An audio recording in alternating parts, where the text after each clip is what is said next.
जाता 1 ते 25 एप्रिल या कालावधीमध्ये तब्बल 18 शेतकऱ्यांनी आपली जीवन यात्रा संपवल्याचं धक्कादायक वास्तव समोर आलंय।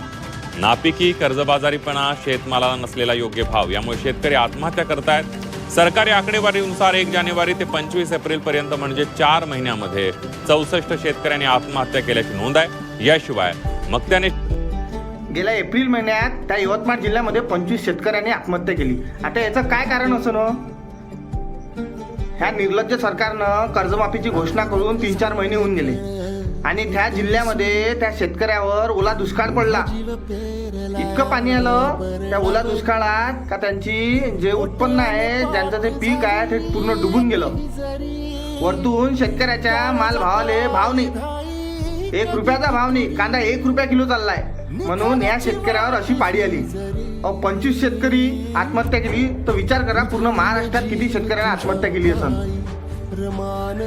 निवडणुकीच्या पहिले म्हणत होती हे सरकार तुमचा 7/12 कोरा कोरा करूया, ह्याच तो कोरा। शेतकऱ्याचा जीव घेऊन 7/12 कोरा केला ह्या सरकारने। अहो शेतकऱ्याचा जीव का तुम्हाला वाटेवर वाटते का? अहो 25 शेतकरी तुम्हाला काही वाटत नसेल तो आकडा, पण आमच्यासाठी खूप मोठा आहे। तुमच्या सरकारनं जर आमच्या शेतीमालाला जर चांगला भाव दिला असता तर आज हे शेतकऱ्यावर पाडी नसती आली। या महाराष्ट्रातलं सरकार नुसतं घोषणाबाजीमध्ये गेलं, नुसतं घोषणाबाजीमध्ये, पण त्याच्यावर अंमलबजावणी काहीच नाही। या महाराष्ट्रातल्या शेतकऱ्यावर इतका वाईट दिवस येऊन गेले आहे या सरकारमुळे की भयानक। शेतकरी ह्या रस्त्यावर येऊन गेलाय, त्यांच्या शेतीमालाला भाव नाही आहे।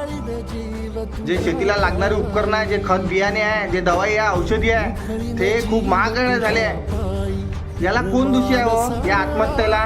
या महाराष्ट्राचा मुख्यमंत्री देवेंद्र फडणवीस, या महाराष्ट्राचा कृषी मंत्री दत्तात्रय भरणे हे दोषी आहे। आणि राजकारणी एवढं भिकारचोट सरकार होऊन गेलं आहे का शेतकऱ्याच्या आमच्या भरोशावर हे लोक तिथं निवडून गेले, शेतकऱ्याच्या भरोशावर हे तिथं निवडून गेले आणि शेतकऱ्याच्या हितासाठी एक पण काम करत नाही, नुसतं घोषणाबाजी करून हे वाया गेलेले आहे।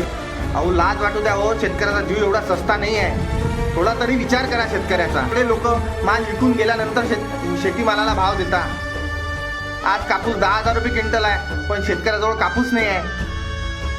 काय मतलब आहे मग शेतीमालाला भाव वाढून? जेव्हा तर शेतकऱ्याकडे तो मालच नाही आहे, माल विकून गेल्यानंतर तुम्ही शेतीमालाचा भाव वाढवता, काय अर्थ आहे हो? तुम्हाला काय वाटते की तुम्ही एहसान करून राहिले का शेतकऱ्यावर? कर्जमाफी देऊन एहसान करून राहिले का? काही तथ्य नाही आहे। विचार करा त्या 25 कुटुंबाचा, ज्या शेतकऱ्यांनी आत्महत्या केली त्या 25 कुटुंबाचा विचार करा की ते लोक रस्त्यावर आले असेल आता।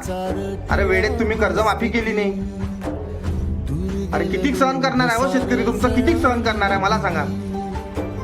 शेतकऱ्याचं रक्त काढून शेतकऱ्यालाच पाजणारी सरकार, निर्लज्ज सरकार म्हणजे महाराष्ट्राची सरकार, या देशातली सरकार।